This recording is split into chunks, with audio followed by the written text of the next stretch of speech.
10여 년 전에 일어났던 그런 일본의 후쿠시마에 있었던 지진, 그 쓰나미 그때 참 대단했는데 이번에도 참 대단한 것 같아요. 큰 피해가 일본에 있었는데 이때 살아남은 사람한테 좀 물어봤어요. 그 예전에 이렇게 큰 지진을 겪고 쓰나미를 겪어서 겨우 살아났었는데 당신은 2차 대전이라고 하는 그 어려운 시간도 지냈는데 어떤 게 더 힘들었느냐라고 물어봤습니다. 그랬더니 둘 다 똑같이 힘들었다는 거예요. 왜 어떻게 둘 다 똑같이 힘드냐라고 물어보니까 내 의지로 할 수 있는 게 아무것도 없더라는 거예요. 내 의지로 할 수 있는 게 없으니까 너무너무 힘들었다라고 하는 거죠. 그래서 다시 물어봅니다. 그러면 이런 쓰나미를 겪고 나서 지진을 겪고 나서 혹시 변한 것이 있습니까? 라고 물어보니까 있대요. 밤에 잘 때 베개 옆에다가 꼭 손전등을 두고 잔다는 거예요. 이것만큼 요긴한 품목이 없더라는 거죠.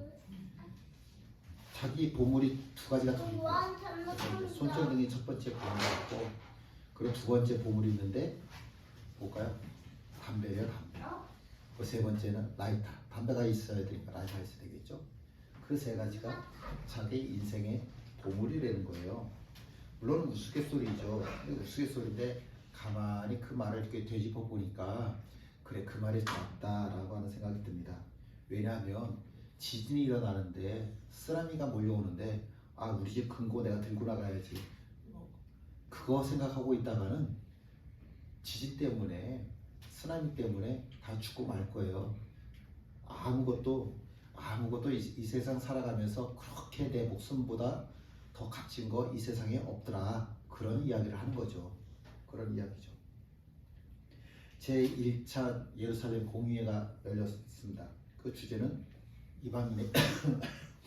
이방인에게 할례를 베풀어야 될 것이냐라고 하는 이야기였었죠.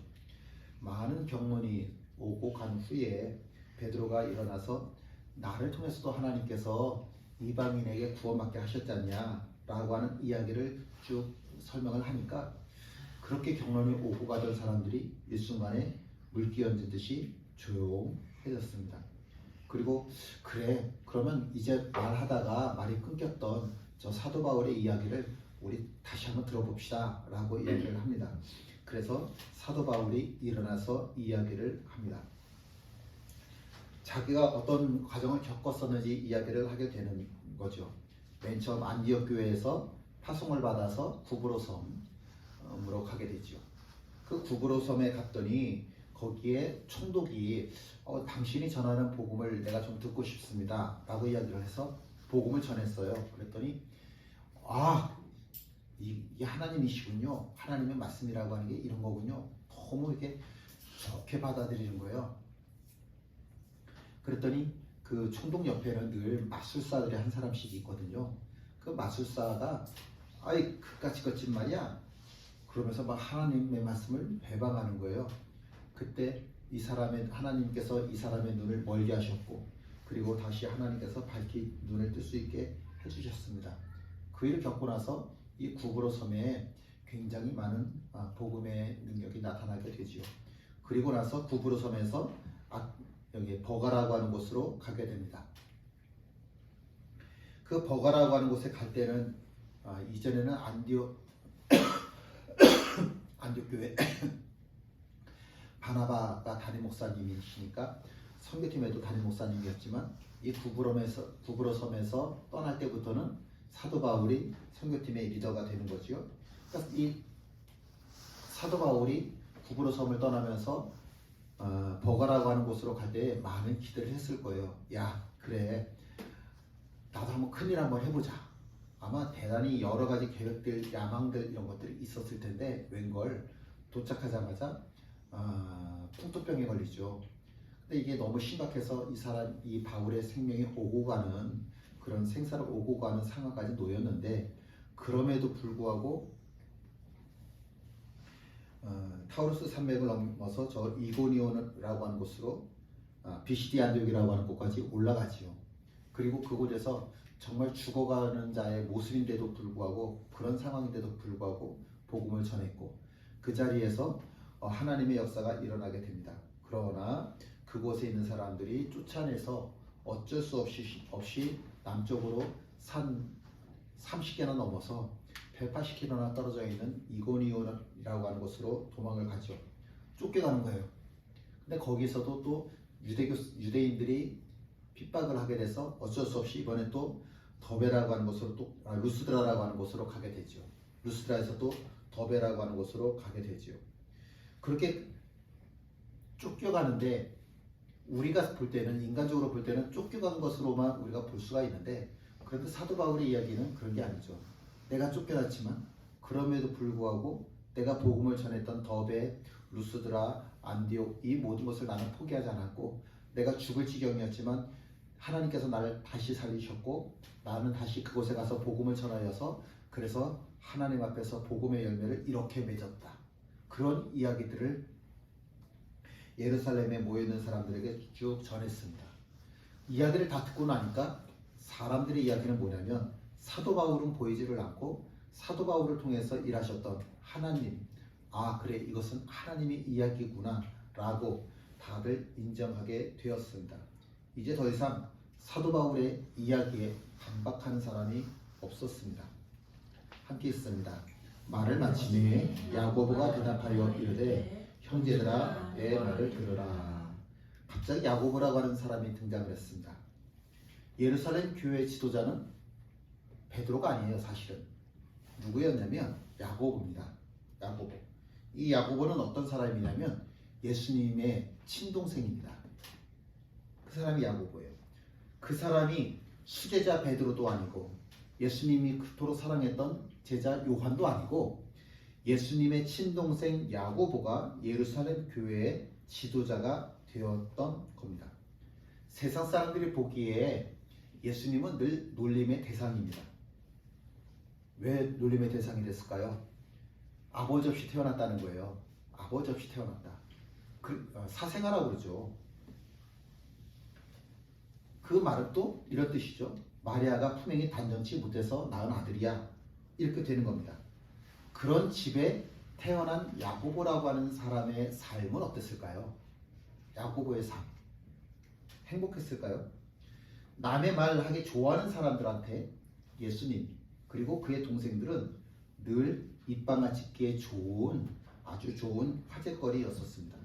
그런데 나중에 예수님께서 또 자기 자신을 가리켜서 난 하나님의 아들이야 이렇게 말씀하시잖아요. 그러니까 주변에서는 세상에서는 예수님을 보면서 뭐라고 이야기를 합니까? 미쳤다, 귀신 들렸다 이렇게 이야기를 하는 겁니다. 그런 사람의 동생이 야고보예요. 그러니 야고보가 드러냈는지 모르겠습니다. 못 드러냈는지 모르겠습니다. 그건 모르겠는데 야고보라고 하는 사람의 어깨에는 늘 삶의 무게라고 하는 것이 굉장히 크게 있을 수밖에 없었습니다. 예수님이 사생아이시니까 예수님이 아버지 없이 태어났나요? 물론 지금도 그 당시에도 그렇고 지금도 그렇고 소설을 쓰면 예수님이 아마 여러분도 한두 번쯤은 들어보셨을 수도 있을 것 같은데 예수님에 대해서 이렇게 이야기를 합니다. 로마 군인이 마리아를 강간을 해서 낳은 아들이 예수님이다 이렇게 이야기를 하고 별의별 이야기들이 소설처럼 되어져서 아직까지도 많이 내려오고 있습니다. 그러나 그 모든 이야기들은 다 허구입니다. 예수님께서는 분명히 하나님의 성령으로 말미암아 잉태한 분입니다. 하나님께서 마리아라고 하는 인간의 몸을 빌려서 태어나신 분, 그분이 바로 예수님이십니다. 그 예수님께서요 부활하셨을 때에 부활하시고 나서 제일 먼저 찾아간 사람이 누구였었을까요? 제 성경을 좀 써놨 줄 알았더니 성경을 빼먹었네요. 고린도전서 15장 7절에 보면 이렇게 말씀이 기록되어져 있습니다. 그 후에 야고보에게 보이셨으며 그 후에 모든 사도에게와 이렇게 기록되어져 있습니다. 그러니까 부활하신 예수님께서 제일 먼저 만난 사람은 누구냐면 당신의 친동생 야고보셨습니다. 그리고 나서 다른 사도들을 만나셨다라고 성경은 기록하고 있습니다. 야고보라고 하는 사람의 삶이 절대로 쉽지 않았었던 이유는 다른 사람들이 사생아, 미친 사람, 귀신 들린 사람 이렇게 얘기하는 사람의 동생으로 살아간다라고 하는 것, 그리고 당신 스스로 난 하나님의 아들이야 이렇게 말씀하시는 그런 상황에서 산다라고 하는 게 저도 쉬운 일은 아니었죠. 어떤 이야기라도 야고보 입장에서는 할 수 있었을 거예요. 좋은 얘기든 나쁜 얘기든 어쨌든 어떤 이야기든 할 수 있었을 텐데, 그런데 돌아보면 은혜인 거예요. 예수님의 동생으로 살았다라고 하는 것보다 더 큰 은혜가 있을까? 베드로가 이야기하는 것, 안드레가 이야기하는 것, 야고보가 얘기하는 것, 요한이 얘기하는 것, 그 모든 것들은 제자들은 얘기하는 건 겨우 3년 반 동안 자기가 만난 예수님을 이야기하는 건데, 그런데 야고보는 예수님하고 아기 때에서부터 같이 자랐잖아요. 예수님의 숨소리, 예수님의 걸음걸이, 예수님의 습관, 그 모든 것에 대해서 그 누구보다도 잘 알고 있는 게 야고보입니다. 물론 야고보도 예수님이 미쳤다고 생각했던 적이 있었어요. 그런데 어느 순간에 야고보에게 믿음이라고 하는 게 생겼어요. 내 형 예수님은 단지 육신으로 내 형일 뿐만이 아니라 분명히 하나님의 아들이다 라고 하는 게 어느 순간에 믿어지는 겁니다. 내가 믿어야지 라고 해서 믿었던 게 아니라 어느 순간에 이게 저절로 믿어지더라 라고 하는 겁니다. 사도 바울의 이야기가 마친 후 야고보가 일어나서 이야기를 합니다. 야고보보다 예수님에 대해서 더 설득력 있게 말할 사람이 이 세상에 없다니까요. 그런 야고보가 일어나서 이야기를 하니까 그 중에 앉아있던 사람들 그 중에 어느 누구도 정말 이제 더 이상 반박할 수가, 사도 바울의 이야기에 대해서 반박할 수가 없는 상황이 되어진 겁니다. 그 야고보가 쓴 편지가 우리 성경에도 기록되어 있죠. 야고보서입니다. 한때는 사생아, 미친 사람, 귀신 들린 사람의 동생으로 살았었는데 이제는 그 모든 것들이 변해서 다 은혜가 되어지더라라고 하는 겁니다. 언제? 부활의 예수님을 만난 그 순간서부터, 부활의 예수님을 만난 그 이후부터는 야고보라고 하는 사람의 삶에 대해서 감히 이의를 제기할 수 있는 사람이 이 세상에는 아무것도 없었습니다. 이전까지는 참 욕 많이 먹었다니까요. 이전까지는 정말 다른 사람들 입에 오르내리기 딱 좋은 이야기가 야고보의 삶이었었다니까요. 그런데 이제는 더 이상 그것들은 그 야고보에게 있어서 약점이 되지 않습니다. 예수님 내 형이었어. 그래서 나는 이 세상 그 누구보다도 더 큰 은혜를 누릴 수 있었어 라고 이야기하게 되어지는 거죠. 손전등과 함께 담배와 라이터를 베개 옆에 두고서는 이게 내게 제일 귀한 귀중품이야.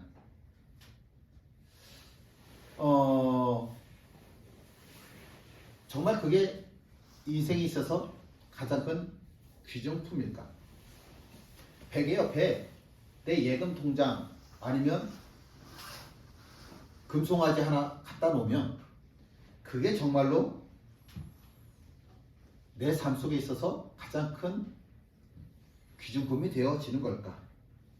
스티브 잡스라고 하는 사람이 세상에서 그렇게 불렸죠. 혁명의 아이콘 이렇게 불렸었는데, 그 사람이 죽었을 때 베개 옆에 두었던 귀중품은 뭐였었을까? 뭐 아이폰, 핸드폰 갖다 놨을까요?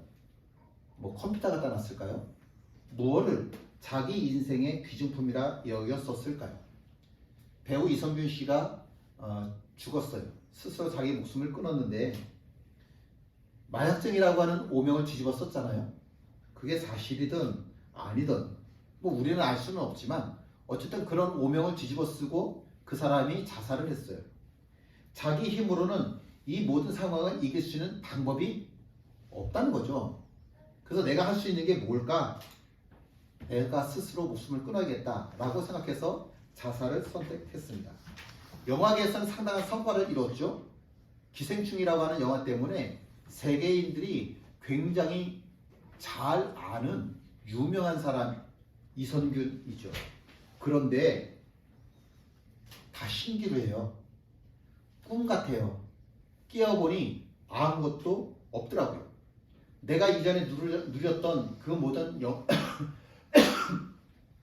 영광이라고 하는 거, 그거 오히려 그것들이 내 삶에 더 큰 무게가 되는 거예요. 그 사람이 유명하지 않았으면 절대로 자살을 안 했을 거예요. 오히려 그 유명한 것들이 누구도 다 안다. 나는 정말 유명한 사람이야. 난 잘난 사람이야. 그런 세상의 영광, 인기 이런 것들이 그 사람의 삶에 오히려 더 큰 무게가 되어졌기 때문에 자살할 수밖에 없었던 거죠. 여러분들은 이 세상을 살면서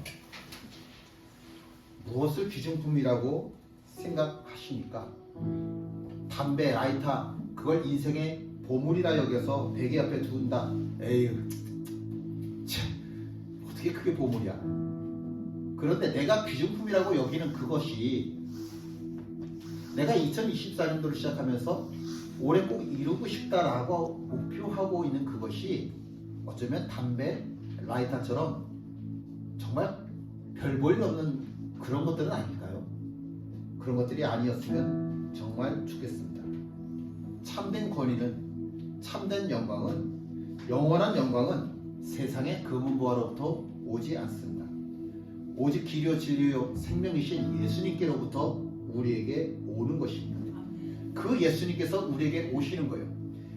사생아의 동생, 미친 사람의 동생, 귀신 들린 사람의 동생이었던 야고보가 부활의 예수님을 만나면서 인생의 역전이 일어나게 되었던 것처럼 예수님의 존재라고 하는 것이 야고보에게 있어서는 언제나 아픔이었지만 부활의 예수님을 만나면서 인생의 역전이 일어날 수 있었던 것처럼 우리 인생도 결국은 누구를 만나느냐 하는 것에 달려있지 않겠습니까? 내가 어떤 부모를 만났느냐, 내가 지금 이 자리에서 어떤 사람을 만나느냐, 그게 더 귀하지 않겠습니까? 그런데 세상에서 가장 귀한 만남은 예수 그리스도와의 만남입니다. 그 만남만이 오직 내 인생을 참된 길로 이끌어줍니다. 그래서 식당에 가면 식사기도 하시는 분들을 부쩍 많이 뵙게 돼요. 한 분이 식사를 하러 들어오셨는데 얼마나 이게 열심히 기도하시는지 깜짝 놀랐어요.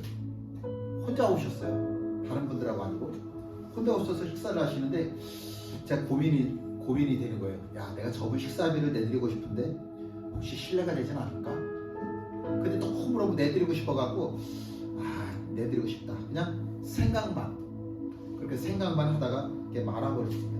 그런데 요새 부쩍 그런 분들이 많더라고요. 밥 공기 하나 놓고서는 너무너무 열심히 거룩하게 기도하는 거예요. 정말 눈물이 날 만큼 감동적이더라고요. 그 기도하시는 모습이.